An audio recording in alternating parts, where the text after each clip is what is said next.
the University of Washington Computer Science and Engineering Distinguished Lecture Series. It's a great pleasure to introduce my longtime friend, Larry Smarr. Larry has had a checkered career. It began as a cosmologist, and he spent a number of years really doing groundbreaking work in cosmology, and then one day through his telescope he saw the light and turned to computing, and was instrumental in launching the National Science Foundation Supercomputer Centers program in the early 1980s and led NCSA, the University of Illinois' National Center for Supercomputer Applications, which was by far the most innovative of the supercomputer centers. Then Larry saw the light again in about 2000. This time it was through a fiber optic cable. And he discovered that networking was where it was going to be at and moved to UCSD in 2000 to head CalIT2, the California Institute for Telecommunications and Information Technology. This is one of $400 million centers that the state of California bootstrapped through a competitive process back then. It's joint between UCSD and a set of other campuses. Just a really remarkable thing. In the past few years, actually going back almost to the time he moved to California, Larry's become a huge advocate and self-experimenter in the quantified self field. So the way I always ask this question is, why is your automobile so much better instrumented than your body, right? Larry is a living example of what you can do if you're getting continuous readouts of your systems. Larry has gotten a huge number of awards over the years, and the most interesting one was just a week or so ago, maybe 2 weeks ago, he received something called the Golden Goose Award, which sounds like an odd name. How many people here remember the Golden Fleece Award? Those who are my age. So the Golden Fleece Award was a terrible award given by a senator named William Proxmire. And it was to federal research projects that had names that made Proxmire's staff think they were wasting money, right? So the Golden Goose Award is an award given to a small number of people annually whose research has just paid off in unimaginable ways. And a key piece for which Larry was recognized is that when he was running NCSA under his leadership, Mark Andreessen did the Mosaic web browser, right? So obviously that really, graphical browsers caused the explosion of the web and the use of the internet. So it's great that that was recognized. Larry, welcome to UW. Thank you, Ed.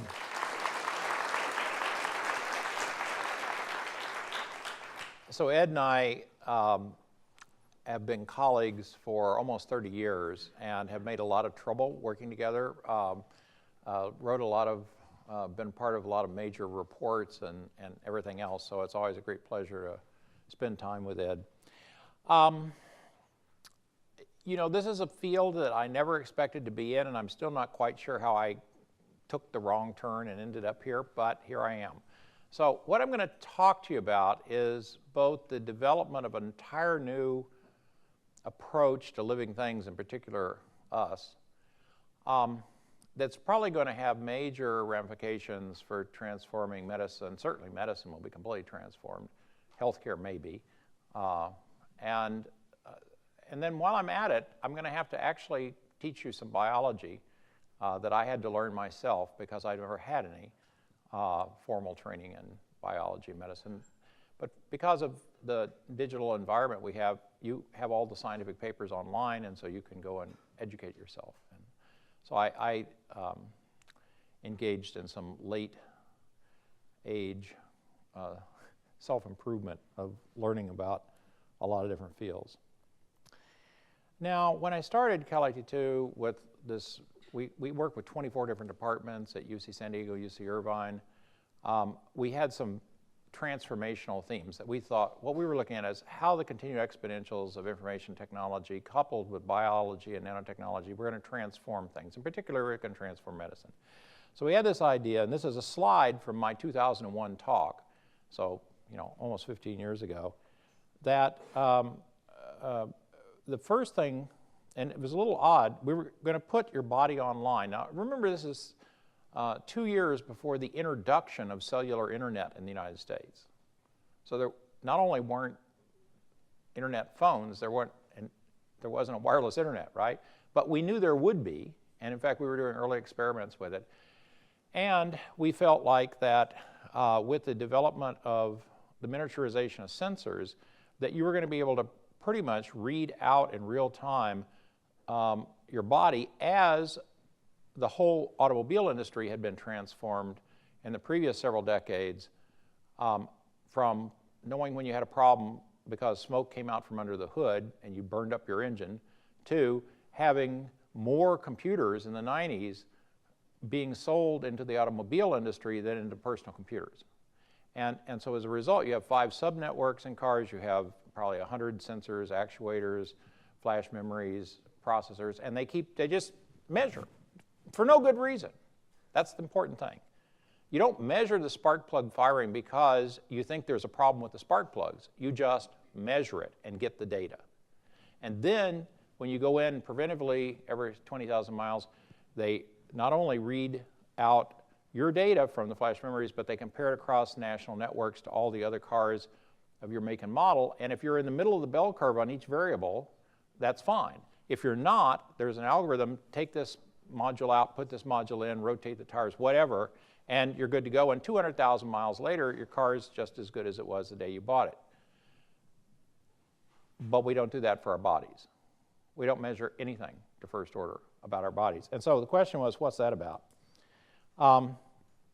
Furthermore, we knew that even though we just spent $4 billion to get one human genome for the first time in history, by the time that we are here, we predicted that it would be like $1,000. And then after that, even less. So it would become a standard medical test. So basically, all of you would have your full human genomes known. And that would give you sort of your t = 0 informational starting state. And then as it goes, as you interact with the environment, including what you eat, drink, everything else, how much you exercise, you gradually would be able to read out the time development of the system. So it basically goes back to Newton and being a physicist. That makes sense. You know the state of a system, its time rate of change. You can figure out its future development. Not so much in biology, but we're going to get there. So now, why did I personally decide to start doing this? Well, here I am about 2 years after the first National Academy of Sciences report that Ed and I were a member of. And I was about the same body as I had when I was a teenager. Here I am at the end of a terrible thing that happens to humans. It's called the 40s. And for those of the students among you, I know you can't imagine that this could happen. It must have been some terrible disease. But the fact that in the last 3 or 4 decades, we've gone to 2/3 of Americans overweight or obese, a huge, huge increase in the fraction of our population, during which time our genetics didn't change, okay, indicates that there's also an environmental impact from the pseudo-food world that we are surrounded by. But once I got to La Jolla and looked around and saw that I didn't look like any of them, and that I just had this terrible nightmare that they were going to send me back to the Midwest if I didn't get with the Southern California program. And so I did. But the main thing is that I was able to do it by actually learning how your body works in subsystems, your glucose-insulin system for that, among other things, is insulin's a gatekeeper to your fat cells, the inflammation, anti-inflammation, and omega-3, omega-6 ratios, and all this. So by actually taking a sort of a physicist approach or an engineer's approach to what your body is, and therefore what you ought to put into it so that the subsystems work well, you know, like people get pissed off at $4 a gallon gasoline, right? But there's not an American alive who would say, okay, I'm just going to fill the tank up with half water. There's not one of them. And yet, they do not apply the same logic to what they put in their mouth moment to moment, with the results as you can see. So by learning about nutrition, exercise, why those are important, sleep and stress, these are the sort of 4 pillars, I call them, of wellness, and then applying that to myself, that's how this transformation occurred. Well, in doing so, I was gathering more and more data. I never at all could have imagined when I started this 15 years ago, and I was stepping on a scale every day to, get one unit that would basically be an integrative measure of myself, my weight, that even just a few years later, I would be taking 150 variables in my blood biomarkers, that I would then be an early adopter, 23andMe, and I'd get 1 million single nucleotide polymorphisms on my DNA. That's where 90% of all human variation occurs on the full 6 billion base DNA.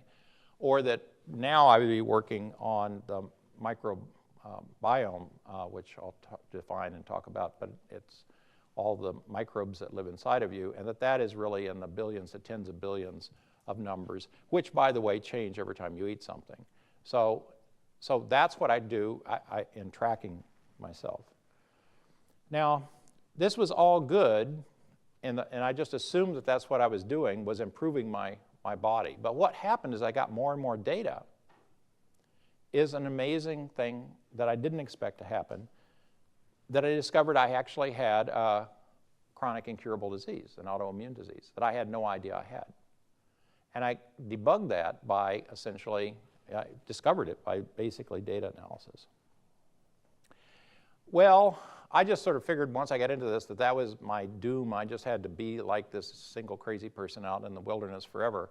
But my goal was to convince real credentialed people like Lee Hood, who I worked with for 25 years, to say, wow, this is the future, and so let's make a very large-scale experiment. And so I spent the last day and a half over with Lee, because I'm one of the 100 healthy pioneers, and in fact, there's at least 1, 2 others in the audience.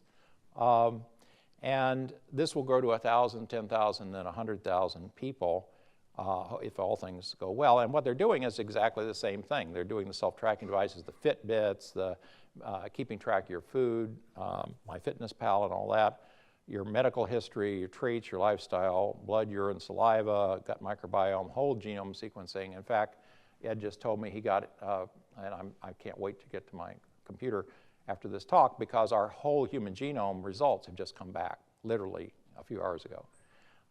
And then this is periodic, so we're doing it every 3 months, and then looking at this vast amount of data and doing data analytics over that.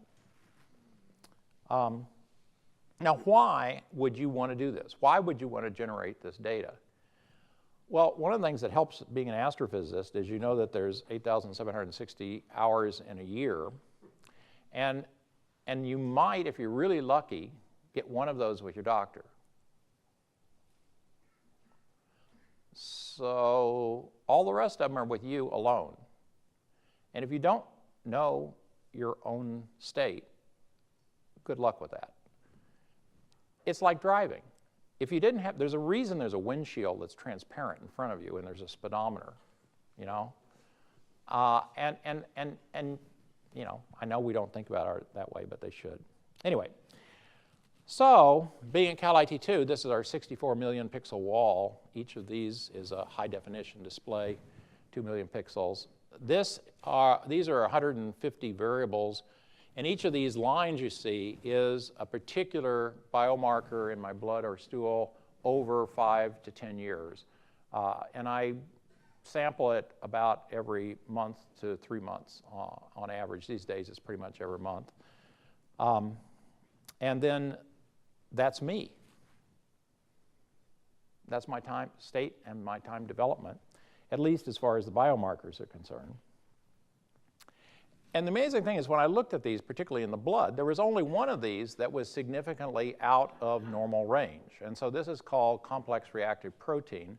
It's something that all of you should have your doctors normally measuring, but they don't for odd reasons, probably because there's not an insurance code for it. But what it does is it gives you the overall measure of inflammation in your body, and Americans in particular are highly inflamed because of the pseudo food that they consume, which is very high in inflammatory omega-6 fatty acids compared to omega-3 anti-inflammatory ones, but that's another story. Anyway, the point is this should be less than 1, right, to be healthy. And it was 5, and then it was 10, 15, and at this point, I would go into the doctors with these graphs, you know, because I'm only getting the data. But when I went to the doctors like here, I said, look, something terrible is happening inside of me. We have to do something about that. And they said, oh, well, how do you feel? I said, what the hell does that matter? They said, well, why are you here? And I said, because I've got data. And they said, but that's not useful. I'm a doctor. At this point, I was out giving a talk like this, and I got the most painful attack of my life right here, which they then later said, oh, must have been diverticulitis or something like that. And it was the fact that it was right at the spike of this curve, you know, was highly coincidental. So, but then they gave me like 10 days of antibiotics, and they said, CRP went back down, you're fine. And I said, not so fine. If your CRP is 5 on a chronic basis, it quadruples your future chance of heart disease because that inflammation drives plaque formation in your arteries. But they said, well, get out of here. I've got sick people to deal with. So I kept tracking this, and you know, before long, it's up to 27, which is like crazy. Well, at that time, I began to realize that I could also take measurements from stool. And you might think, why would you do that since your doctor, how many of you have ever had your doctor get data from stool? Okay, very few. Well, it turns out that, of course, your colon is your largest immune organ.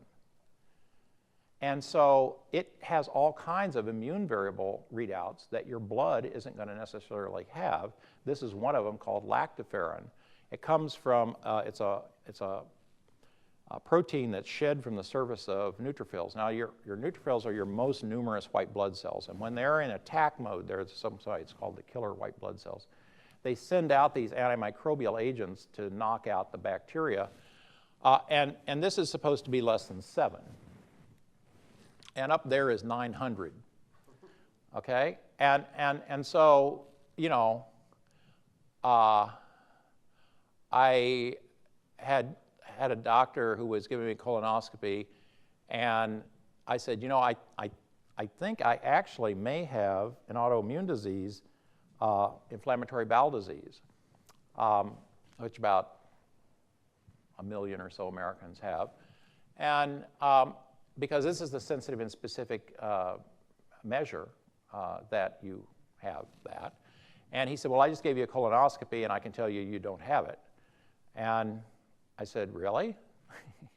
And he says, yeah, I've been doing this for 30 years. And I said, well, I guess you've been doing so many colonoscopies, you haven't had time to read the scientific literature. But here's 6 peer-reviewed papers that say if you've got a number like that, you must have it.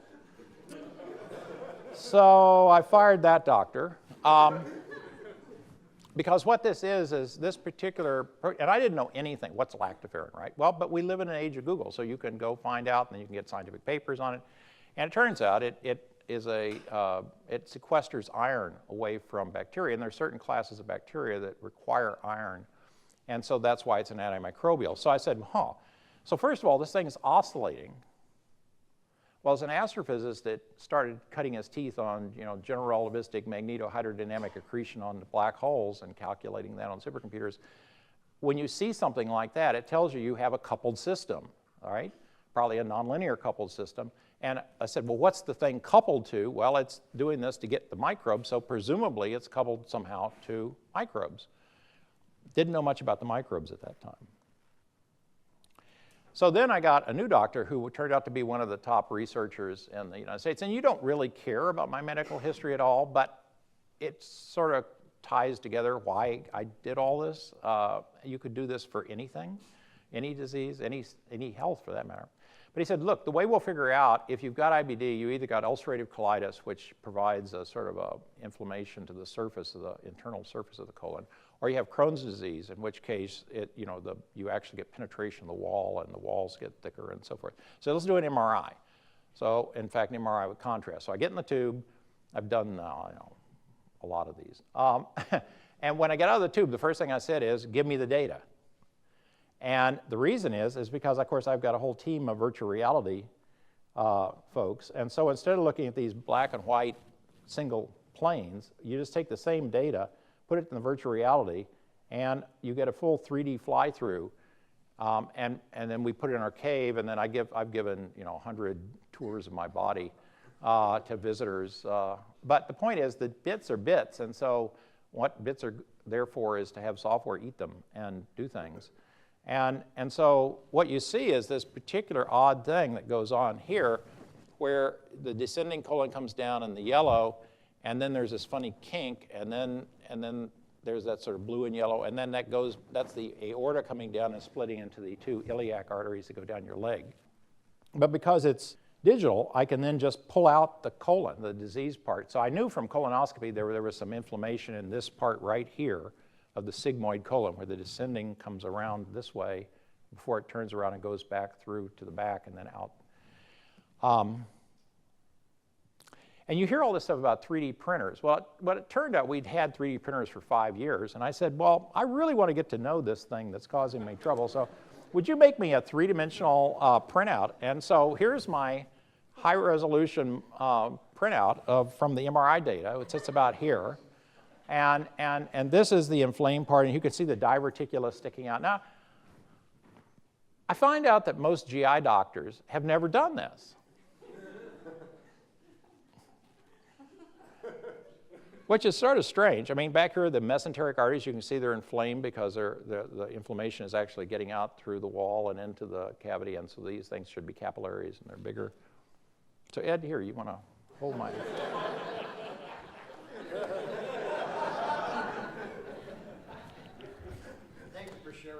Yeah, it's a thing I learned about being in California, sharing. But the thing is, the important, serious thing is you can then do digital cross-sections. And what you can see here is the width of this wall. That's supposed to be 3 millimeters, like sort of the thickness of a balloon, like a water balloon. And instead it's 15 millimeters. And so that indicated that at least in that section, there was not just this inflammation, but the walls, and that was the neutrophils going to the walls, which is why they were shedding the lactoferrin and so forth. So it all began to make a certain amount of sense. And by the way, this 3D printing is going to be, here you can pass around, Ed. Somebody else might want to hold my colon. The reason I'm doing that is because this 3D printing thing is going to be huge. Already there's lots of places that are building printing the matrix and then putting the living cells on the matrix and actually creating things like artificial, not full yet, but artificial kidneys, things like this. And I think this is going to go very rapidly. But again, it's this combination of things that are information technology and physical things. So I had no idea why I could have had this thing. Well, I'm not going to have enough time to take you through the human genome piece, but I went through, looked at my SNPs from 23andMe, and indeed I had a single nucleotide polymorphism. That's a point along the, a site along your 6 billion bases where you have, instead of, like a C or a G instead of an A or a T. So it's like, think of it this way, it's just a single, if you had a software program and you went in and you changed a comma to a period or something, right? It wouldn't work as well as it did before. And so we all have these. 90% of all variation in humans is in just this 1 million places along the DNA that you can read that out. So I knew I had a host genetics problem. We've seen that we had an immune system disruption. You got all this stuff way out of normal. And then they said there's this microbial factor. So now this is a 2007 paper by David Relman at Stanford, who's one of the top people. And I said, I can do this. I bet you I can quantify all of these. So I'd been able to quantify the immune system. I do it through the SNPs. I was able to do the histogenics. So I set out, how do I do the microbes? This is the only reason that what I'm telling you is possible. And this is this incredible, faster than Moore's law decrease in the cost of sequencing that has happened. And Illumina, which is in our hometown in La Jolla, is the world leader in this right now. So in other words, I would have had to spend 10,000 times or 100,000 times the money to do what I'm telling you just a few years ago. Okay, so why is this going to change so much? And it's, some of you may know this, but some of you may have missed the memo. It turns out that you're only 10% human. 90% of the cells in your body are bacteria from hundreds, if not thousands, of species. And more importantly, 99% of the genes on the DNA, the things that make protein on the DNA, are in the microbial DNA, not the human DNA. And none of this is in medicine today. Not in terms of understanding the disease, not in terms of therapy, not in terms of anything else. And the reason is because you couldn't, before genome sequencing, know who was there. If you look under a microscope, these things are roughly, you know, a rod, a sphere, or a helix, or something like that, and yet there's thousands of species. So you can't do it that way. You have stains that you can use for some of this stuff. But by and large, until genome sequencing, you could not actually differentiate all these bugs, but now you can. I'm going to start talking about some things, and so for those of you who are biologists, I'm sorry to dumb it down like this, but for those of you who haven't thought about biodiversity at the genetic level, we're going to talk about things that are called phylums, and phylums are the largest units of taxonomy for living creatures. So to get us sort of warmed up, think about, we're vertebrates, right? But so are goldfish and frogs and, you know, birds of prey and gorillas and blue whales and snakes. That's a lot of biological diversity, but we're all vertebrate, and that's a subphylum of chordata, things with a spinal cord. So all of that biodiversity that we're used to when we go to zoos, you know, turns out to be just one phylum. But we're going to have at least 6 phylums to worry about in the microbe world. So let's keep the chordata, but now let's add all insects. And that's over here, right there. And then all the mollusks and all the earthworms, segmented worms, and the radially symmetric critters like starfish and sea urchins, and the jellyfish and all the corals. And each of those is a phylum. So that gives you right there 6 at the macro level that you actually know about, but you might not have abstracted it like that.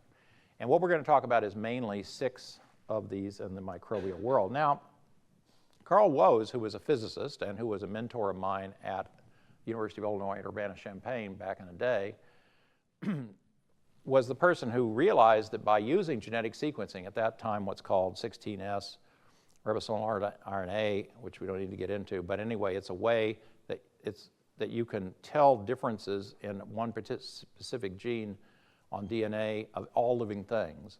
And then by looking at the distance, you know, mathematically you compare them, you can build this tree of life. And what he found was that there was actually this tree, there was this portion, archaea, that were not known before, as well as all of the multicelled animals and the bacteria.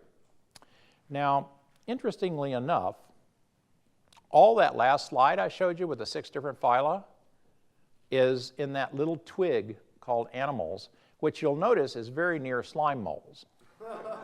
And so the genetic difference between you and a slime mold, for all that we love how great we are as human beings, is real small compared to the genetic distance across the bacteria that we're going to talk about. So there's methanogens, for instance. I was 20% methanogens, which is basically the world's record as far as I know for a human. There are gram-positives, there's proteobacteria, Bacteroidetes. We're going to talk about those. So this is a really hard thing for people to get used to, is that the biological diversity, the genetic diversity, that's what's sitting, you know, of these 100 trillion microbes, almost all of them in your gut, your large intestine. And they have in there more biodiversity than the best zoo and the best aquarium all put together, right? And by the way, we hadn't thought about that, right? Even I get these GI doctors who, even today, who will say, yeah, this microbiome thing, I don't know what that's about. It's just a passing fad. And it's at the heart of why their whole thing they work on day and night functions. This is from a paper just a month ago. It's the first time that a scientist has sequenced their stool every day for a year to really find out what in a healthy person is the natural variability of the different phyla, which you can see here, Bacteroidetes,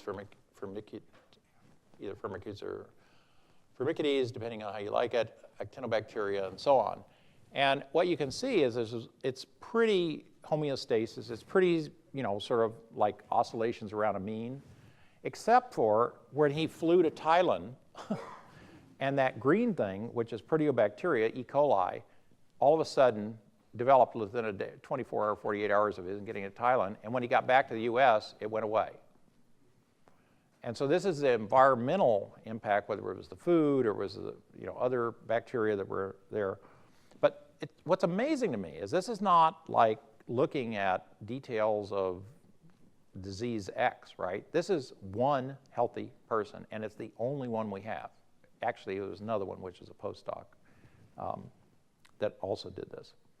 So we're very early in this whole business. And the way I was able to do this is I had been working with Craig Venter on building for the Moore Foundation a global supercomputer, basically, for all environmental microbial samples. And we ended up with something like 6,000 environmental microbial scientist users from 90 countries around the world, all uploading their data. And that's where we developed a lot of the software that we'll be using. And that was joint between the Craig Venter Institute and my institute. So I knew Kara Nelson, and I, this was really just 2.5 years ago, she had been one of the pioneers of the Human Microbiome program. And I met her, and in the first 5 minutes, I said, I don't suppose I could send you some stool. It's sort of an icebreaker, conversation-wise. But the point is, I needed to get to Illumina's to get the depth of sequencing I wanted to be done, and she agreed to do a collaboration. But then to figure out, so then I did actually 7 samples over 1.5 years. We did,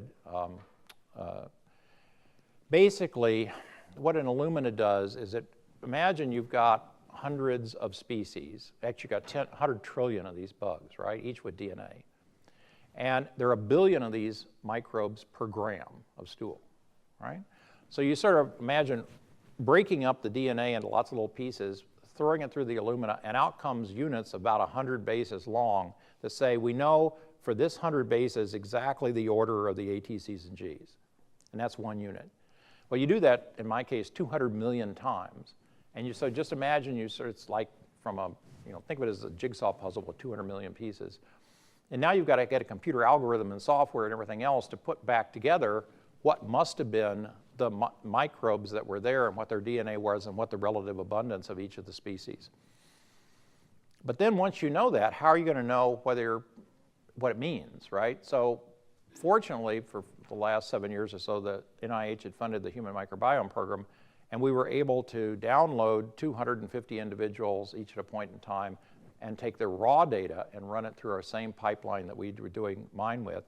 And we were fortunate that there were some samples of people that had ulcerative colitis or ileal Crohn's. And when I say ileal Crohn's, so right here is the ileocecal valve, and that goes in the small intestine, joins the large intestine, and this last part of the small intestine is called the ileum.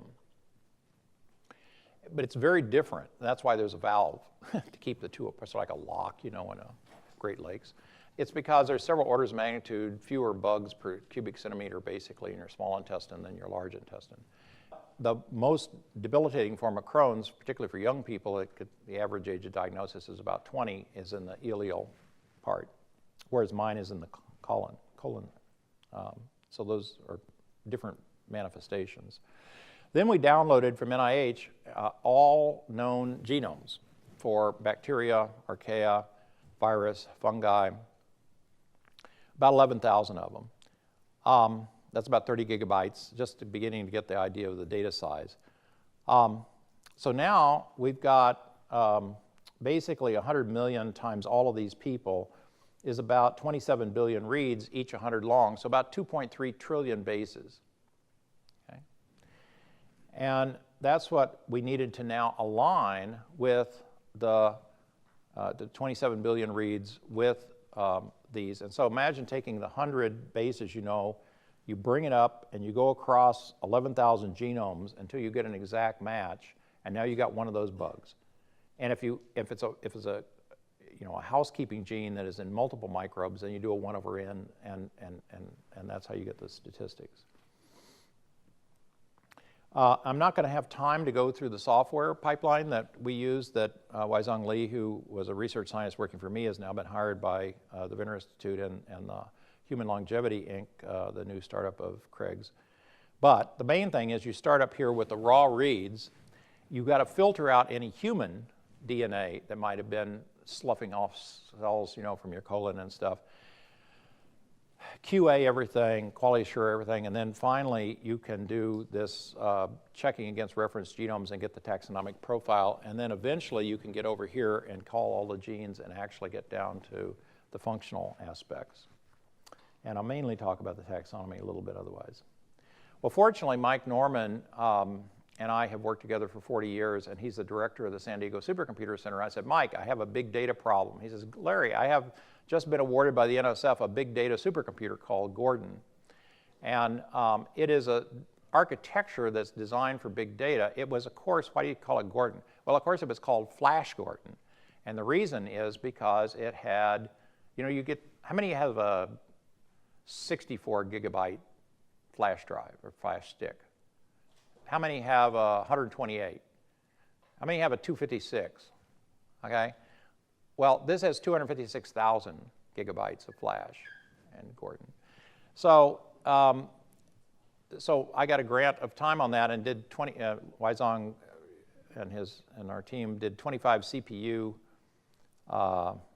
decades to compute this. So don't try this at home. But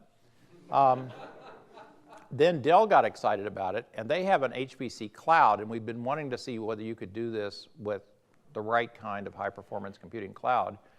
And we got access to theirs, and so they gave us another 35,000 core hours. What happens when you're done with this? What's the answer? Well, 300 columns, each a person, and then you've got 10,000 bacteria. So it's about 3 million filled cell spreadsheet, Excel spreadsheet. And that's what I start with. Now, fortunately, we had some people that are more intelligent than me, so we now have it in a full relational database and so on. But the main thing is you can then pull that out and you can say, okay, let's look at, say, the top 200 species in their relative abundance organized by their phyla. And you can look at, for instance, healthy people with Crohn's, people with ulcerative colitis, and me at, say, 3 different times, which is what you see here. And what that allows you to do is see very large-scale patterns, but at the same time, you can go up and read the name of every single microbe, and you cannot do that on your laptop at this scale. So it's why we use this scalable visualization. So then, let me give you an example of what that lets you do. So each of these bars is a species. We've organized them and colored them by their phyla. So the most numerous, so in you, 2 phyla dominate at the sort of 90+% level, Bacteroidetes and the Firmicutes, red and blue, if you don't like that. And then there's Proteobacteria, which is in purple, and a few others. Okay, so that's what a healthy person looks like. But notice this is a log scale on the left side. So at the top is one that's 100% of all the bugs. Next down is 1/10, and so that's, you'll notice that the top one is a little more than 1/10, say 12% of all the bugs is that species, the one on the extreme left. And then the next one down is a little bit less, and there's about a dozen that are more than 1%. But then they go down this power law, and so basically you have all these rarer and rarer species, but they're there. But they mainly are suppressed, as you would think, because this is an ecology. So imagine a forest. As long as a forest is there, all of the stuff that's down on the floor gets shaded out and suppressed. But if there's a forest fire, all of a sudden you get this bloom of all this stuff, and that's exactly what happens in your colon because you are in ecology. Well, I said, oh, that's great. Let's look at 155 people at once. And we have the pixels to do that. So that's 155 people's profile. And you'll notice they all look about the same. Namely, they're blue and red. And they're pretty much, healthy. So what we're getting at now is how you do surveillance across a population. But as we looked at it, we noticed that there was one individual. And this is supposedly in a set of healthy people that the NIH had selected. And when we zoomed that up, amazingly enough, remember it's on a log scale, the proteobacteria had taken over at about 95%, 98% of all the species. And to remind you what you were comparing it to, and so what you can see is that there's like a dozen species of proteobacteria that are bigger than the highest red one. So you have had a massive change in the microbiome's ecology, and this person cannot possibly be a healthy person. Well, just what, Ed, a month or two ago, we got, for the first time, of the 100 healthy pioneers, the volunteers to be in part of Lee Hood's program. Here is the readout. Each of those bars is a person, and it's a stacked bar graph. And you can see again, even though the colors are different now, the Bacteroidetes, which are this color down this pink color, and the Firmicutes, which is this sort of ugly orange, yellow color, have that same distribution that we saw earlier, that basically you're 90, these are stacked bar graphs. So at the top, in other words, that's what's left over. But you'll notice, oddly enough, that there are a few outliers that have the purple, in other words, that's 100% at the top. So like this guy over here has like, I don't know, 40% or something purple. And then over there's a few others. And the blue ones are the proteobacteria, which are E. coli. Now I have the honor of being the one inside of the black here. And so you can see I've got a lot of proteobacteria. That was about 25%. In most of you, if it's healthy people, it would be a few hundredths of a percent. And I was 10% during a lot of my time. And that's because of the disease state that ends up doing that way. But then there was this, I hate to lose at anything. I'm a very competitive person. And here's somebody over here in that middle red thing that had more proteobacteria than I did. And I hate particularly losing to Ed. I'm like walking E. coli. Now, we don't know what that means about Ed, but because we also have all these biomarkers, we're now doing correlations between the ecology and the biomarkers. We've got 40 or 50 years of ecological dynamics that we can borrow from and bring into medicine. And so here's from an article by David Relman at Stanford, who's beginning to take the results that we've learned that basically hardly any practicing doctor has any clue exists because it's in this different field, and bringing it in because we have to learn about it if we're going to understand how humans work, because we are an ecology at a very high level. And so one of the things you find is you have different equilibrium states, like a coral reef, but then when it gets really polluted and everything else, it degenerates into algae, and all the coral's dead, and all the pretty fish go away, and there's little bottom feeders. That's a different equilibrium. And so what happens when you look in the data, up here, again, here's your phyla that we talked about, the blue and the red being the Bacteroidetes and the Firmicutes, and as you see, 90% is the healthy at the top. But in ulcerative colitis, you can see that has been replaced, half of it almost, by proteobacteria. And over here, you can see that the blue, that teeny little sliver next to the red, is what all that blue was. So you have they call this in the literature, they call it dysbiosis. It's a mass extinction event. I mean, when the asteroid hit at the end of the Cretaceous 65 million years ago, and it wiped out the dinosaurs, what percentage of the families of reptiles do you think were destroyed? Only 20%. Here, this is a 50-to-1 reduction in the dominant phyla in your microbiome, and that's a typical ileal Crohn's person. So, the thing you can then begin to do is take more advanced statistical analysis. So this is simple principal component analysis, but it's at least a start at clustering. And the blue and the green are healthy and ulcerative colitis. But what this shows is by looking at the species level, you can break out these black ones, which were Crohn's, and the red ones, which were Crohn's. But oddly enough, the kind I have, colonic Crohn's in the large intestine, completely separates statistically in terms of the distribution of the ecology. That was not expected. And this is Janet Jansen, who's now moved from a Lawrence Berkeley lab to Pacific Northwest National Lab, and who ought to really be a great collaborator for you. So we tried to reproduce that, and sure enough, when we do the PCA on our 300 people, we see exactly the same thing. We see the ileal Crohn's separated from the colonic Crohn's. Now, those are not considered separate diseases, by and large. But clearly, the underlying microbial ecology is radically different. That means what you should do for therapy is going to be very different. And though this is why it's beginning to inform gastrointestinal research.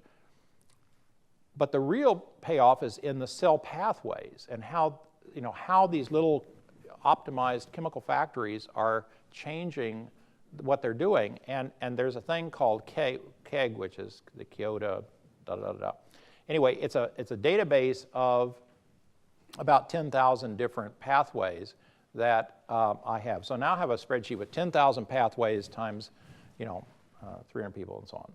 Okay, well, there's a new startup that came out of Stanford's math department called Ayasdi. I don't know, have any of you heard of this? I hadn't. But anyway, these are brilliant mathematicians, statisticians, and so forth from Stanford that have been funded by venture to produce this capability. So I gave them my data, and they started working with me as their chief data scientist. And what you can see here is by looking at the cell pathway database, not the species and phyla, not the taxonomic database, but the actual real cellular pathways, you begin to see these differences. So blue is very low and red is very high.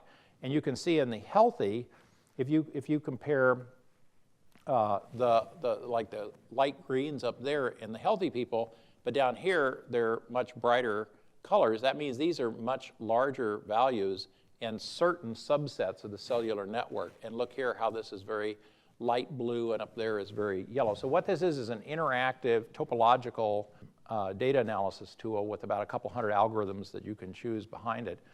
And so we're now using this because no one knows at the moment what actually is wrong with you. What's wrong with you is that you have this massive change in your ecology. That leads to a massive change in the cellular pathways and the biochemistry that's going on. That engages the immune system, which then goes crazy and attacks you. And we're very close to being able to figure this out for the first time. And this will happen across many other disease states. Lee Hood talked about, this is from a paper of his almost 10 years ago, in which he was looking at the cellular networks tied together. Each of those dots is one of my 10,000 KEGGs, and in mice at 2 weeks and 12 weeks and 20 weeks, you begin to see this propagating perturbative cell network. And so graph theory and all kinds of things like that many of you are experts on is going to be an essential part of what we do. Now, I've only got this done on a subset of the healthy, about 65, and I want to do it on all 255. And the estimates, that's another 1 or 2 million CPU hours. But I think I'll probably be able to get that. Plus, we're setting up a dedicated 10 gigabit link between our institute and where this is, which is in Urbana-Champaign in Illinois. And the final thing I'll just say, and I won't get any detail in it, is I talked to several of you today about where using simulations of the underlying system helps to really understand the structure of the data.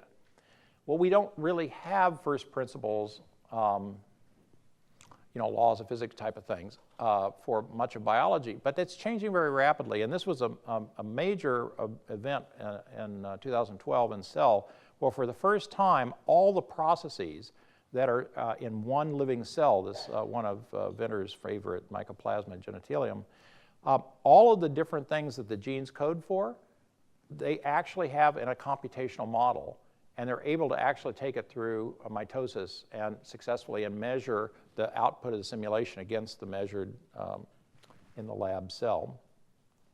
And the same thing is going for systems biology and modeling the actual dynamics of the gut microbiome. It's very early days, but the same is for the immune system. And then you want the coupled immune system, human immune system, with the microbiome. And I think in the next 5 to 10 years, this will be a pretty advanced level.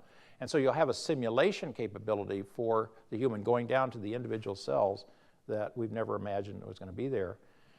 So I'm helping set up a similar trial to what Lee Hood has, but for IBD for that particular disease state. IBD is just one of 80 autoimmune diseases that the NIH recognizes. And so we're going to be basically turning all these people into meat, that is, genetically measuring them in terms of time series. This kind of large-scale thing has been done at Harvard with the Personal Genome Project. That's George Church, who is a longtime colleague of mine and Lee Hood's, and DELSA, Gene Kolker. I don't know if Gene is here or not, but this is a national data-enabled life sciences research initiative. And they're basically taking my data set and Mike Snyder, who's the head of genomics at Stanford, who's been is like 2 orders of magnitude more quantified than I am, because he does the full proteomics, the metabolomics, the transcriptomics, and he's doing it for almost 50 months every month. And so those databases are being made available openly. All of my medical records and everything else have been put up in the Public Genome Project, and my human genome, my full human genome is there, all my microbiome, all the biomarkers. Because if we don't get this stuff out there for researchers can get at it, how are we going to make any progress? And so there's issues of privacy and laws and all that stuff, but somebody's got to take the first step. And so really, that's what I've been doing. So I'll just end there and notice that this takes an incredibly cross-disciplinary team. People that are experts in bioinformatics, all the people that wrote the visualization software, analysis software, the people that did the sequencing at the Vinter Institute, the supercomputer team, and then these are all MDs that we work with in the School of Medicine. So that was just a trip through one person and one disease state, but I think it gives you a sense of where this is going and how quickly it's going. So I'll stop there.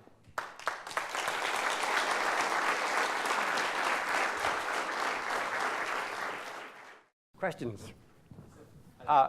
Thanks for the talk. This was really, really great. It makes me amazed that I'm still alive, that we are all still alive. But anyways, I thought it was interesting that, this is obviously a very quantitative approach, yet medicine today is very much based on clinical observation. So right. Essentially saying that we should try to turn all of our doctors into data scientists that also look at healthy people as opposed to just unhealthy people.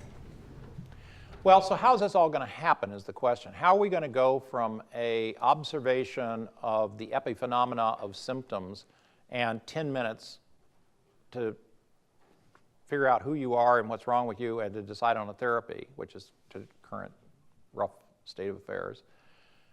You're not going to turn the doctors into data scientists. They don't have any more time. They're in a business model that has evolved that they're not going to get out of, right?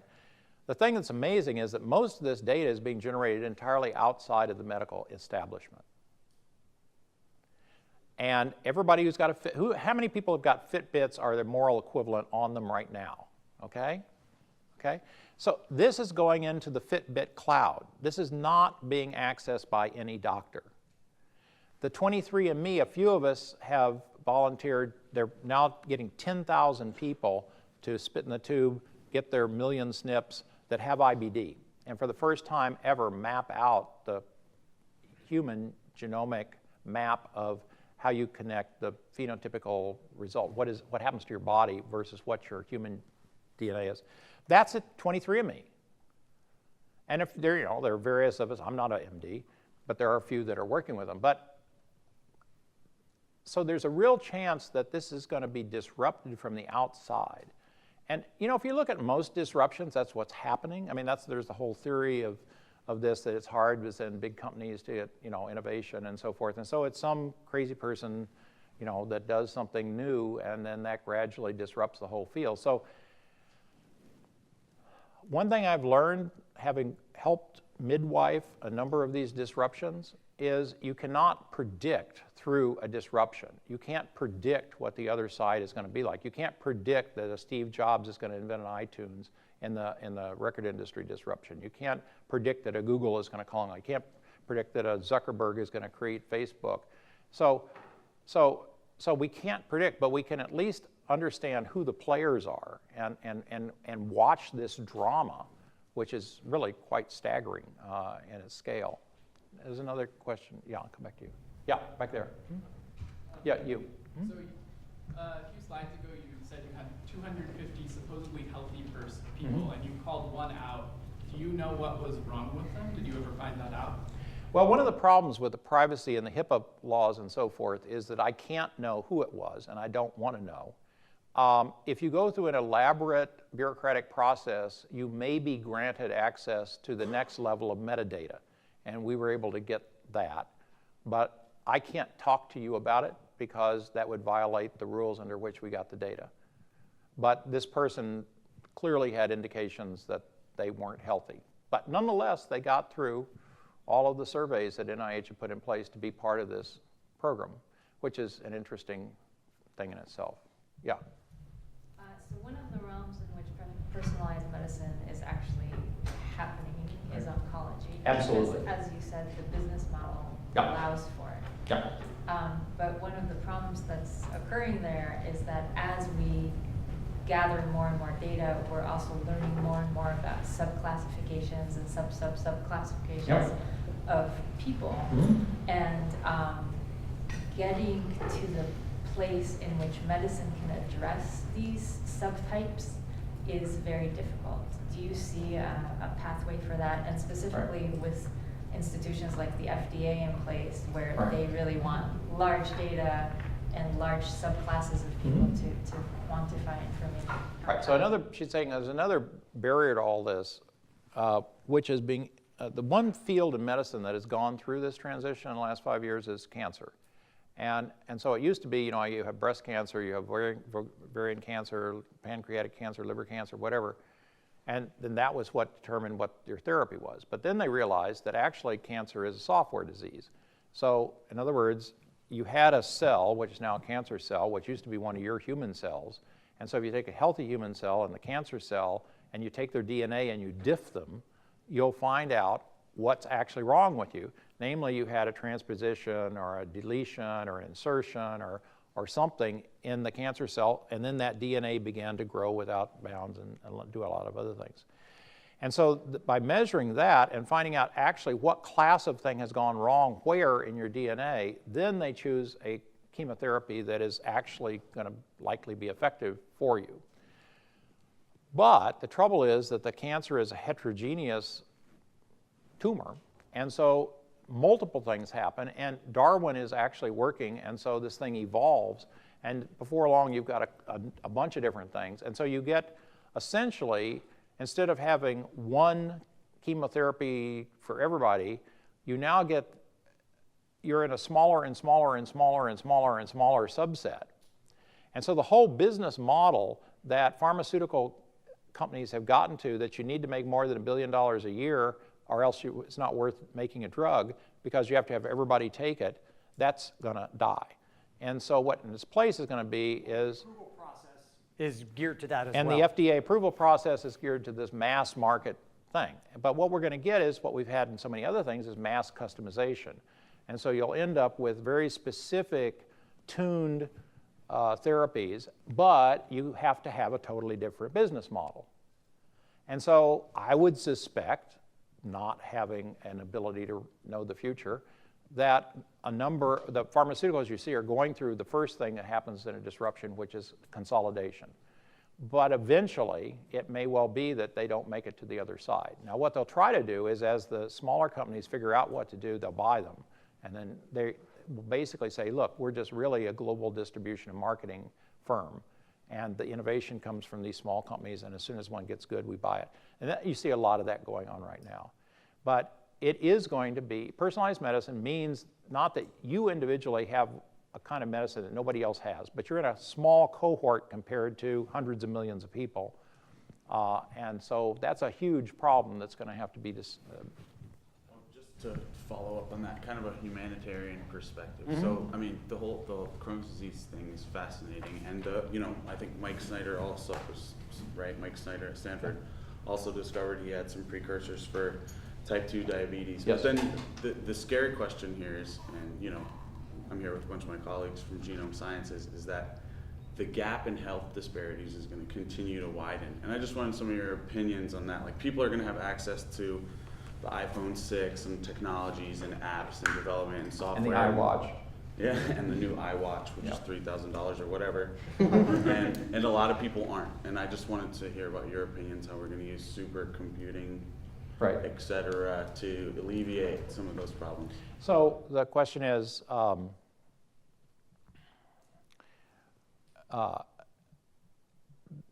the wealth disparities, which show up in, as well as ethnicity, in health disparities, and I'm on the board of advisors to a center on health disparities at UC San Diego. And so we've, you can't do this in a poor neighborhood. You can't, and is this going to just make things worse?